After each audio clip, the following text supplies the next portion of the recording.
Mesdames et messieurs, bonsoir, bienvenue pour cette nouvelle édition de Direct où on va passer en revue les dernières nouvelles en Égypte. Mais surtout, on va consacrer cette édition sur la COP27, mais surtout un bilan sur la COP27 et les recommandations et les résultats.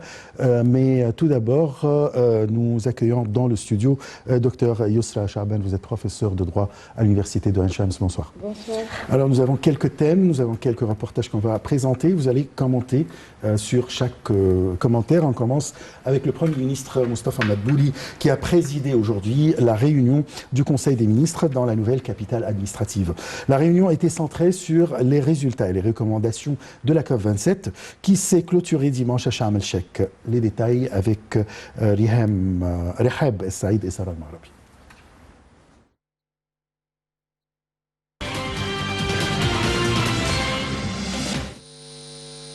Le Premier ministre Moustapha Madbouli a examiné aujourd'hui lors du Conseil des ministres les résultats et les recommandations de la COP27 qui a clôturé ses travaux dimanche à Sharm el-Sheikh après des négociations intenses. La COP27 a pour la première fois reconnu la question des dégâts et adopté la création d'un fonds pour les pertes et les préjudices destiné à indemniser les dégâts climatiques irréversibles subis par les pays en développement tout en aidant à affronter les défis climatiques. Le Premier ministre Moustapha Madbouli a examiné aujourd'hui lors du Conseil des ministres les résultats et les recommandations de la COP27 qui s'est clôturée dimanche à Sharm el-Sheikh après des négociations intenses. La COP27 a pour la première fois reconnu la question des dégâts et adopté la création d'un fonds pour les pertes et les préjudices destiné à indemniser les dégâts climatiques irréversibles subis par les pays en développement.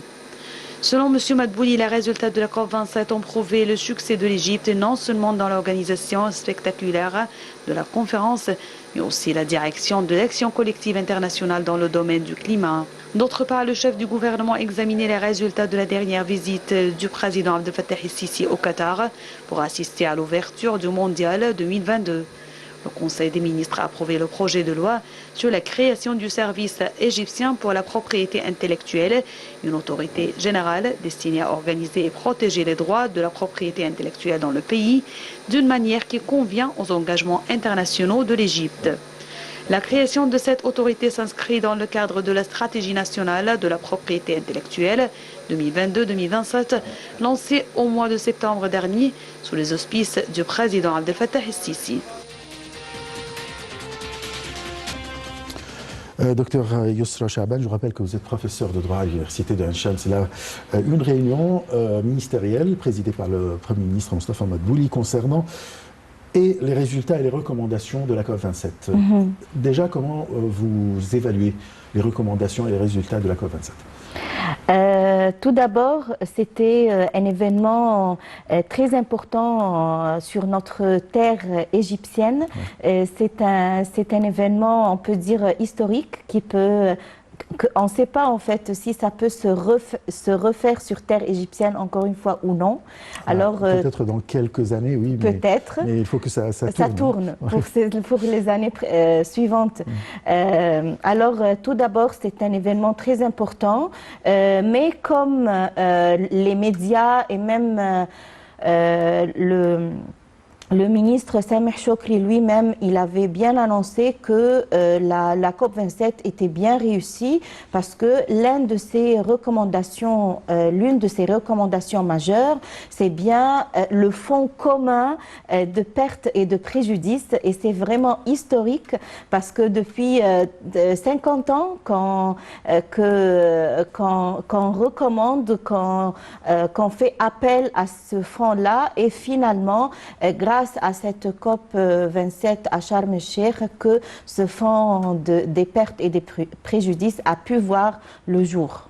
Surtout, si on parle du dernier résultat, c'est la fondation d'un fonds. Oui, un fonds commun pour les pertes et les préjudices. Voilà, pour surtout les pays africains et les pays en développement.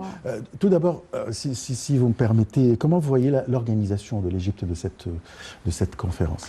Tout d'abord, c'est pas la première fois que l'Égypte organise des événements internationaux. Ouais. Peut-être que c'est un événement international qui a un peu plus de particularités, mais c'était pas l'unique ou c'était pas le seul que l'Égypte a pu organiser ces dernières années. Je rappelle que chaque année et de façon régulière, l'Égypte accueille le forum de jeunesse, World Forum, Youth World Forum. Alors l'Égypte a en fait tendance à accueillir les conférences et on veut bien faire de la ville de Sharm el-Sheikh une ville de 2 conférences, surtout que c'est une ville, on veut dire une green ou une ville verte qui est en voie de, voilà, qui est une preuve ou une illustration particulière de l'Égypte que cette ville, elle est bien une ville nouvelle, innovatrice, verte, etc. Alors c'est l'exemple idéal où déjà le choix de la ville était idéal. L'organisation a été faite de la part des ministères des Affaires étrangères égyptiennes avec la coordination avec des Nations Unies, le secrétariat des Nations Unies, avec aussi la collaboration des ministères comme les ministères de la solidarité, ministère de la jeunesse en Égypte. Alors il y a plusieurs acteurs qui ont contribué pour la réussite de cette organisation, de cette belle conférence et importante conférence, parce que nous, Égyptiens, on avait la joie, on était joyeux en fait et heureux de voir notre pays accueillir en fait ce sort de conférence et surtout qui aura cet impact important pour le tourisme. On revient au tourisme côtier, au tourisme la mer, au tourisme de Sharm el-Sheikh, Dahab, voilà, etc. Alors c'est très très important. Vous trouvez que vraiment on a fait bien la publicité pour le tourisme égyptien, surtout le tourisme balnéaire et de Sharm el-Sheikh? Moi j'ai assisté à la COP 27 à Sharm el-Sheikh. Moi j'ai vu que les hôtels étaient tous presque pleins et aussi il y a des touristes ou des étrangers qui voulaient continuer en fait, qui voulaient rester encore plus soit à Sharm el-Sheikh, soit ils voulaient bien venir au Caire, à Alexandrie, à visiter en fait l'Égypte dans sa totalité. C'était peut-être pour eux la première fois de venir, de sentir en fait l'air égyptien, de découvrir les gens, de découvrir les villes égyptiennes. Et pour moi, j'avais des témoignages positifs. Il y a certains amis de certains pays africains que j'apprécie tellement, qui m'ont signalé qu'ils ont découvert une belle ville de Sharm el-Sheikh. Elle est vraiment propre, avec une mer magnifique, et on veut voilà. Au début, ils sont venus, ils n'étaient pas en fait, ils n'ont pas prévu de rester autant, mais après quelques jours, ils ont découvert et ils voulaient bien prolonger leur séjour. Alors, si vous parlez de vos amis africains, le résultat final de la conférence, est-ce que c'était satisfaisant pour eux? Pour moi et de mon vécu, ils étaient très contents. Et pour eux, l'Égypte, elle a toujours une grande importance et une grande place au sein de leurs esprits, de leur cœur. L'Égypte de civilisation, l'Égypte de tourisme, l'Égypte de l'histoire, l'Égypte avec qui ils font toujours des protocoles et soit économiques, soit culturels, soit des échanges d'étudiants. Il y a beaucoup et moi personnellement, parce que j'aime beaucoup et j'apprécie tellement ce réseau africain et j'aime bien notre continent africain, je vois à quel point l'Égypte peut venir au soutien et au support de plusieurs pays africains et de contribuer dans divers investissements, projets dans ces pays africains. Vous avez assisté à la COP27 dans la magnifique station balnéaire de Sharm el-Sheikh qui s'est transformée en ville verte, comme vous venez de dire. Est-ce que c'est possible que ça soit un modèle pour toutes les villes du monde, que qu'elle devienne verte comme Sharm el-Sheikh. Qu'est-ce que vous avez vu exactement? Déjà, moi j'espère bien que l'expérience, surtout du transport, que ça soit généralisé, on veut dire pas au monde entier, mais déjà en Égypte. Moi j'espère bien que c'est quoi, les transports?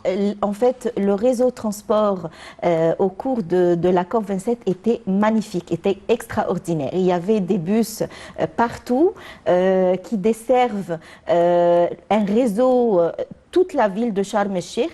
Pour la COP27, c'était gratuit. Il y avait vraiment une certaine organisation bien précise, bien à l'heure, avec même, ils partageaient des plans, les maps, pour ce réseau de transport. Nous, Égyptiens, on n'avait pas cette habitude, mais j'espère bien que celui ou ceux qui a mis en place ce réseau de transport au sein de la ville verte de Sharm el-Sheikh, qui puisse en fait nous généraliser, en fait, faire cette expérience pour toutes les villes égyptiennes, surtout au Caire, avec le trafic qu'on connaît tous. Alors, si on l'avait fait... Surtout aujourd'hui. Oui, c'est vrai. Si on l'avait fait déjà à Sharm el-Sheikh, ceci dit qu'on peut le faire ailleurs, au Caire, à Alexandrie. On peut déjà commencer par les villes où il n'y a pas beaucoup de population, ça je comprends. Mais j'espère un jour voir ce projet et ces transportations magnifiques au sein de... Et même les bus étaient vraiment propres avec... c'est comme les bus à la française, c'est comme les bus... C'est ami à l'environnement, ça c'est le plus important. Surtout, oui, il cycle à la gaz naturel, merci de me l'avoir rappelé. Il cycle à la gaz naturel, alors c'est un début pour une véritable ville verte. Très bien. Bon, je passe à un deuxième sujet. Il s'agit de la conférence des parties de la Convention cadre des Nations Unies sur les changements climatiques, a connu cette année le lancement de nombre d'importantes initiatives au niveau du monde. L'Égypte a de son côté lancé une gamme d'initiatives couvrant les secteurs les plus affectés par le réchauffement climatique, tels que la sécurité alimentaire, l'agriculture, l'hydrogène vert, les énergies nouvelles et renouvelables. Les détails. Au cours de la conférence des parties à la Convention cadre des Nations Unies sur les changements climatiques COP27, un nombre d'initiatives a été lancé par certains des pays participants. L'Égypte a lancé une gamme d'initiatives couvrant les secteurs de la sécurité alimentaire, l'agriculture, l'hydrogène vert, les énergies nouvelles et renouvelables et une vie décente en Afrique. Parmi ces importantes initiatives lancées figure également celle de la présidence de la COP27, transport à faible émission de carbone pour la durabilité urbaine, Lotus. À la suite d'un processus de consultation multipartite convoqué par la présidence égyptienne de la COP27, la communauté mondiale des transports a affirmé la nécessité de créer des solutions de transport urbain en accord avec les conditions des pays en développement. Autre initiative lancée est celle de résilience urbaine et durable pour la prochaine génération, qui vise à assurer un cadre holistique pour parvenir à des systèmes urbains durables et résilients. L'initiative vise également à débloquer le financement climatique urbain et à travailler avec les gouvernements nationaux, les banques multilatérales de développement et le secteur privé pour faciliter l'accès au financement et à développer des projets bancables.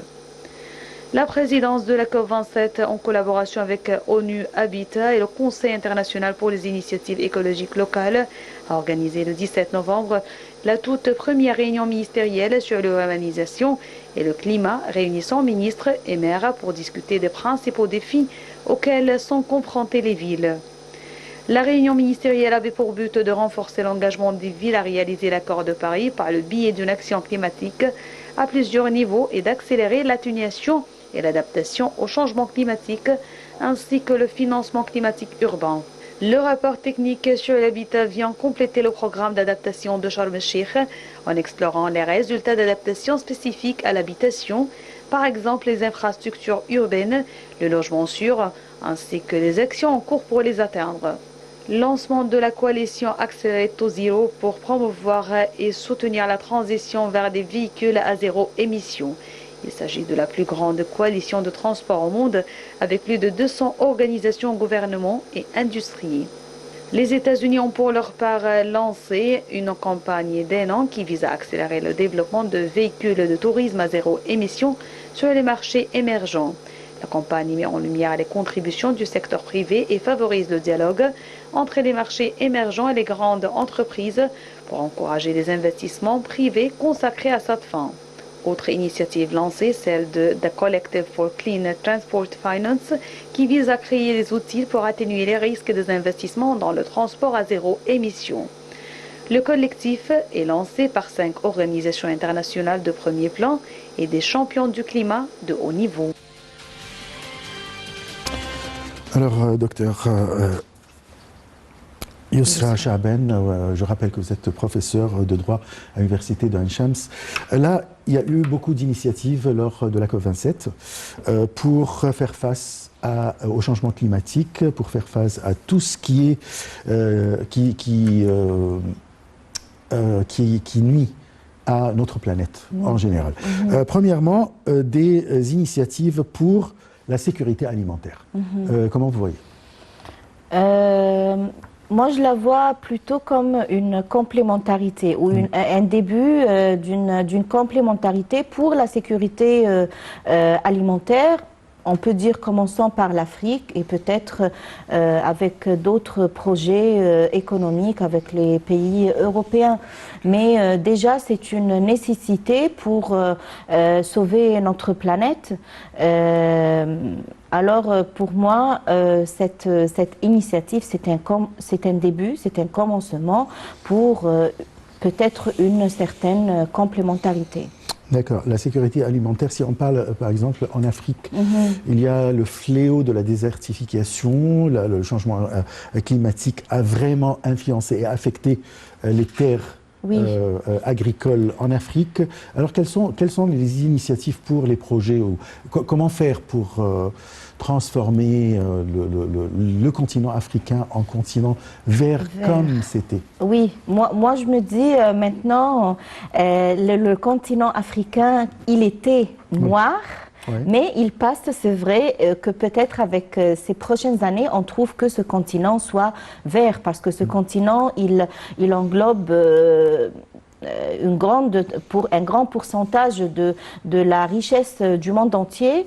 Et moi, je me rappelle bien que les pays africains, au sein de la COP27, dans leur stand, ils ont mis en fait en place leurs plantes et leurs produits authentiques, leurs produits originaux. Alors, on peut très bien commencer par cette échelle. On classifie en fait chaque État par les majeures importations, exportations, ce qu'on peut faire. En fait, voilà, on peut catégoriser moi, je parle tout d'abord avec des projets économiques, des coopérations africaines. Moi, je parle tout d'abord avec des pays africains. Afrique. Voilà, africains ou égypto-africains.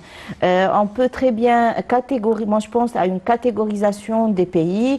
Ce pays, il est bien connu par X, ce pays par Y. Nous avons et en même temps lister nos besoins comme Égyptiens. Nous avons besoin de telle chose, et aussi on peut servir dans telle et telle chose. Alors on a des listes et au final on peut tous se compléter pour avoir au final ou pour réaliser vraiment la stratégie 2030 dans le moyen terme et la stratégie 2063, la stratégie africaine 2063. Vous avez évoqué la complémentarité entre l'Égypte et les pays africains. Comment l'Égypte, en tant que grand pays africain, pourrait contribuer à faire face au réchauffement climatique en Afrique?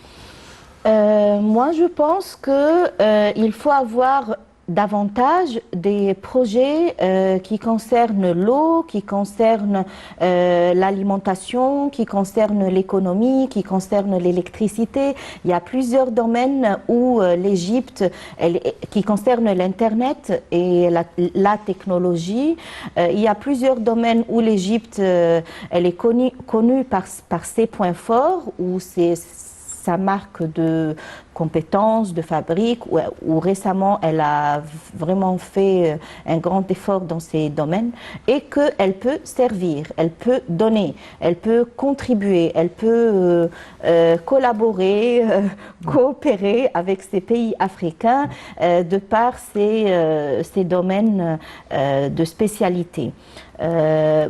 C'est pas, on va pas dire que l'Égypte va commencer, parce que l'Égypte, elle était toujours présente, mais peut-être on va parler d'un autre taux d'investissement. C'est si l'Égypte, elle investissait par exemple avec un pourcentage de 20-30%, 10%, elle peut maintenant investir avec un pourcentage plus élevé, surtout que ça répond à des demandes et à des nécessités importantes et des réclamations en fait de la part des pays africains eux-mêmes.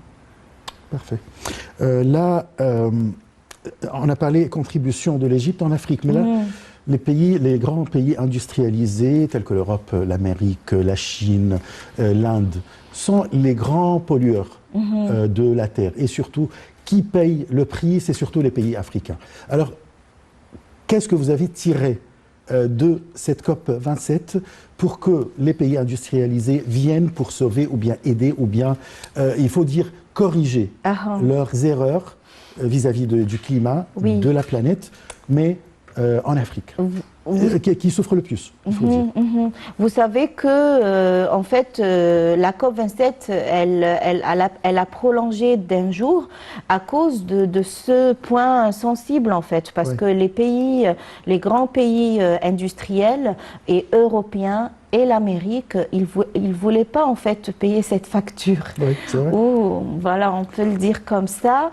Mais ils doivent trouver un compromis. Et bon, d'un point de vue du droit, d'un point de vue un peu juridique, tout ce qui concerne le climat, c'est un soft law, c'est un droit souple, c'est-à-dire on va sortir juste des recommandations, c'est-à-dire les pays vont essayer de faire telle chose, mais il n'y a aucune obligation particulière. Même les Nations Unies, elles ne peuvent pas obliger tel ou tel pays à faire telle chose. Mais les pays se sont engagés à contribuer dans ce fonds. Oui, oui. Au final, en fait, l'idée, c'était au tout départ, les pays africains voulaient en fait que les grands pays industriels payent leurs factures historiques, c'est-à-dire X pays a colonisé pour un certain moment tel pays africain, alors ce pays prend en charge le pays en développement africain. Par exemple, c'était une idée à négocier sur la table des négociations. Par contre, au final, ils ont dit non, on va arriver à un compromis, à un fonds commun. Voilà, tous les pays vont mettre chacun par un taux particulier, par un pourcentage particulier. On va avoir un fonds commun et après, ça va servir tous les pays en voie africains et en voie de développement. Voilà, alors...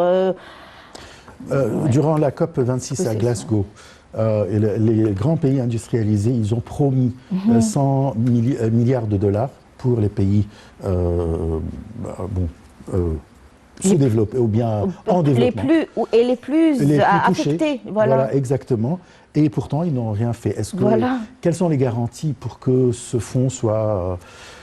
c'est pour ça que respecté. Moi je vous dis que tout ce qui concerne surtout les conventions internationales et dans le domaine du climat, ce sont du soft law, ce sont du droit souple, ce sont les bonnes initiatives et les bonnes motivations et intentions des pays qui garantissent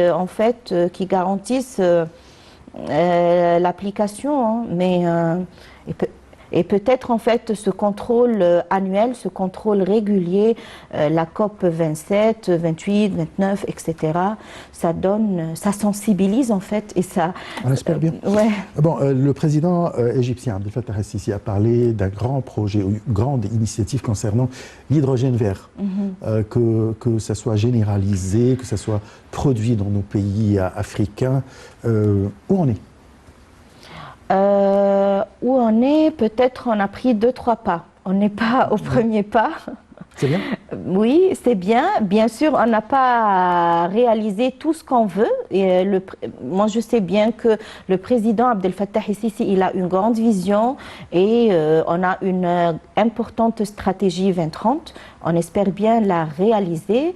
C'est vrai qu'on n'est pas encore à ce stade au bout de nos rêves. On n'est pas arrivé au bout de nos rêves, mais on a pris quelques pas et surtout il a engagé, il a favorisé la mise en place de plusieurs initiatives et de beaucoup de projets verts.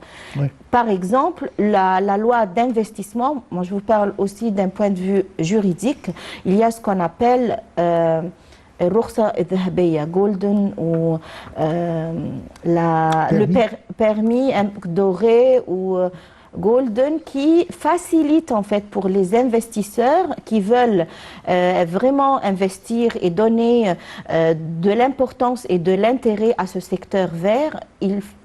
La loi de l'investissement en Égypte facilite la mise en place du projet, les démarches administratives, tout dans un clic ou peut-être une journée, vous pouvez mettre ou commencer à mettre en place votre projet vert. Il y a des secteurs précis, bien le tourisme, en fait, je veux dire des stratégiques. Il y a des domaines stratégiques qui ont été précisés par la loi d'investissement et qui prennent ou qu'on leur offre en fait cette facilité, qui vont jouir de cette facilité de la loi de l'investissement. Le dernier point ou initiative qu'on a traité quand même, c'est se transformer en énergie nouvelle et renouvelable. Alors, comment vous voyez ces projets pour que ça soit réalisé, soit en Égypte, soit en Afrique?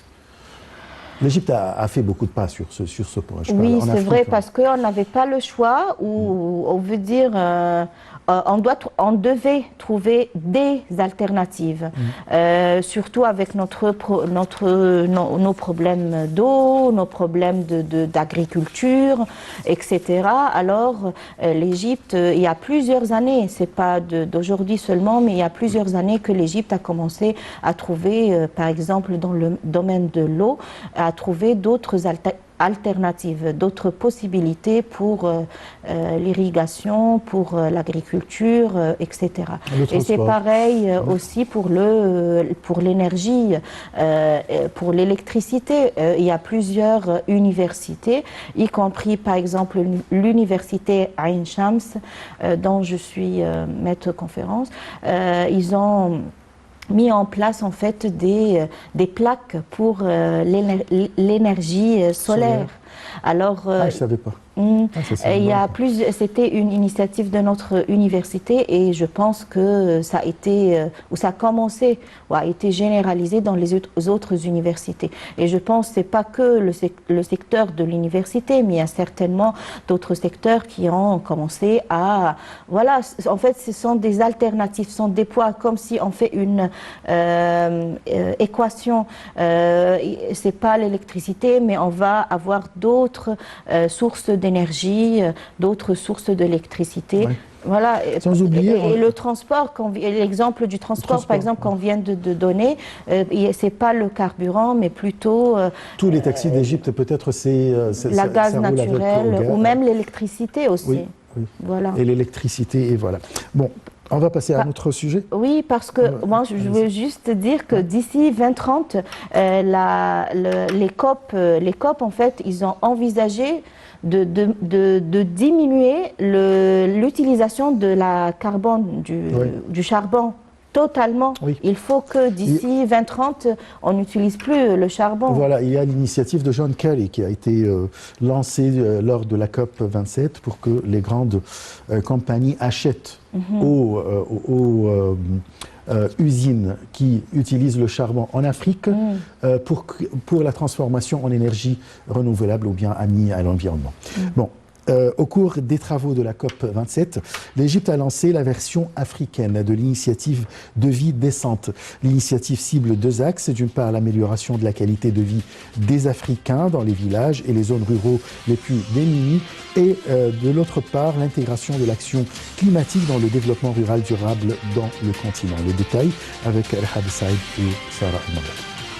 En marge de la COP27 qui s'est tenue à Sharm el-Sheikh, la ministre de la Planification et du Développement économique, Hala Saïd, a officiellement lancé l'initiative Une vie décente pour une Afrique résiliente au changement climatique, qui vise à intégrer l'action climatique dans le développement rural durable en Afrique.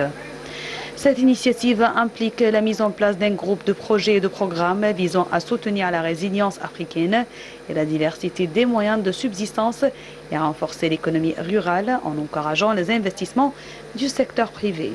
Cette importante initiative est principalement basée sur la coopération entre les pays africains. Elle vise d'une part à améliorer les conditions de vie dans 30% des villages et zones ruraux les plus nécessiteux d'ici 2030, d'une manière qui prend en compte les dimensions environnementales associées au changement climatique. D'autre part, elle a pour but de mettre en vigueur les objectifs de la Convention cadre des Nations Unies sur les changements climatiques et de l'accord de Paris. Le lancement de l'initiative Vie décente en Afrique s'inscrit dans le cadre de la coalisation du travail de développement dans le continent, loin des questions de centralisation et de décentralisation, selon Mahmoud Mohiddine, champion de haut niveau de l'ONU pour l'action climatique d'Égypte, également envoyé spécial pour le financement du programme de développement durable à l'horizon 2030. Dans un discours prononcé lors de la journée de l'agriculture et de l'adaptation de la COP27, M. Mohiddine a remercié le président Abdel Fattah el-Sisi et le gouvernement égyptien pour leurs efforts visant à lancer de nombreux projets verts intelligents et à transformer des concepts en projets réalistes en Afrique à travers de nombreux partenaires régionaux. Alors, docteur Yousra Chaaben, là, l'Égypte a lancé la version africaine de l'initiative La vie décente, c'est-à-dire améliorer la vie des Africains. Comment arriver à améliorer la vie des Africains selon, ou bien par le biais des recommandations de la COP27? Tout d'abord, en fait, moi je veux rappeler que la vie décente, c'était une initiative du président Abdel Fattah el-Sisi il y a plusieurs années et qui a en fait, comment dire, qui a fait preuve d'un grand succès et d'une grande réussite au sein des villes égyptienes. Des villages plutôt. Ou des villages, voilà, ou des gouvernorats, on peut dire. Vous pouvez donner un petit exemple. En fait, l'idée l'idée principale de la vie décente, c'est de mettre en place les services nécessitaux ou les services primordiaux dans chaque village en Égypte. Par exemple, que dans chaque village, il y ait un hôpital, une école, un terrain de foot ou un petit centre sportif, ouais. Que le village ait la gaz naturel, surtout pour la cuisine, des endroits pour les poubelles, les rues, qu'elles ne soient pas... ouais. Qu'elles soient plutôt... bien faites. Oui. Je trouve pas le mot alors, etc. Alors cette expérience ou cette expérience égyptienne qui a marqué un certain succès.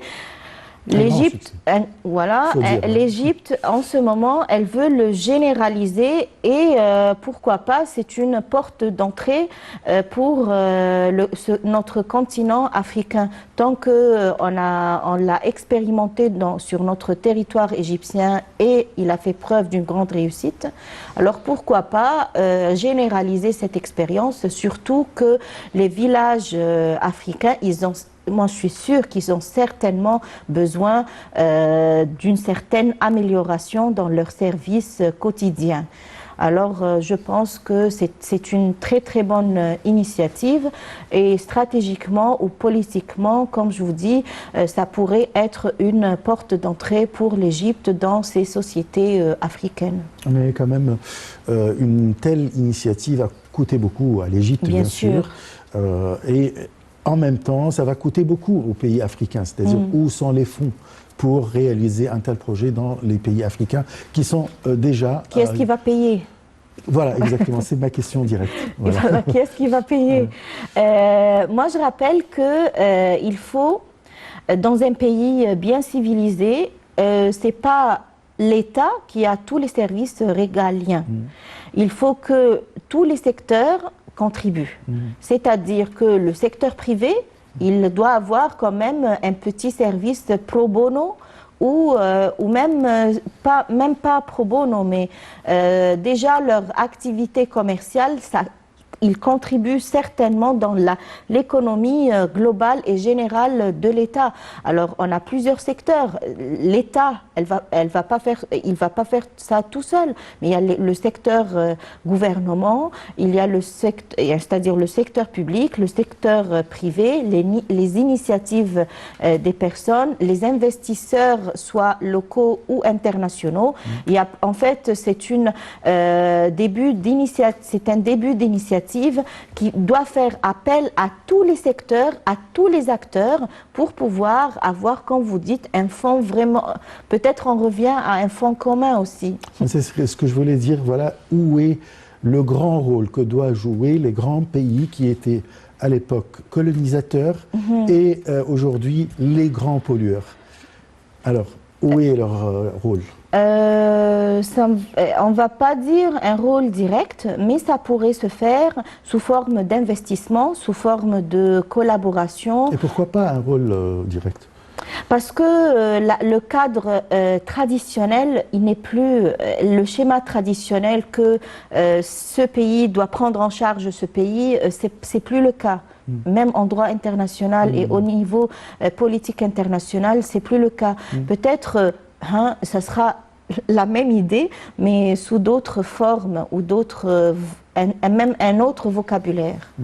C'est tout, mais ça sera toujours la même... Alors, vous voulez que ça soit fait comment? De quelle manière? Qu'on précise que chaque pays détermine les besoins et c'est-à-dire les besoins, les points faibles. Et, ce dont elle a besoin. Non, mais aussi chacun a quelque chose d'important à donner. Et aussi les points, ce que je peux contribuer, ce que je peux servir, ce que je peux donner à l'autre.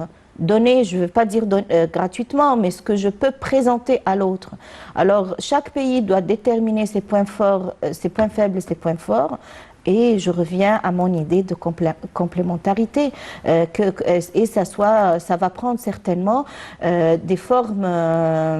des diverses formes, des contrats internationaux, des échanges culturels, des échanges diplomatiques. Ça va prendre en fait toutes les formes civilisées de nos sociétés.